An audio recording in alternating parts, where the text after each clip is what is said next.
আমি জানি তুমি ইচ্ছে করে সালাত ত্যাগ করনি। তুমি তো সিজদাতে প্রশান্তি খুঁজে পেতে। এই হাসি, এই কান্না, এই তাওয়াক্কুল তোমার বেঁচে থাকার খোরাক ছিল। আমি জানি তুমি সব ছেড়ে ছুড়ে তোমার রবের কাছে ফিরে গিয়েছিলে। আমি জানি সালাত তোমার চোখের প্রশান্তি ছিল। আমি জানি তুমি অজান্তেই শয়তানের সূক্ষ্ম ফাঁদে পা দিয়ে সরে গেছো।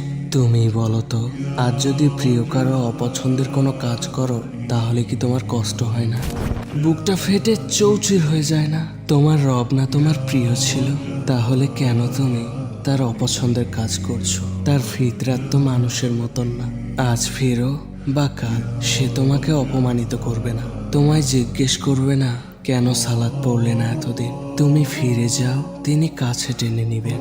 এটাই তার মহত্ব। তবে কিসের লজ্জা? কেন তার কাছে মাথা নত করতে অনীহা তোমার? তিনি ছাড়া আর কে আছে তোমার?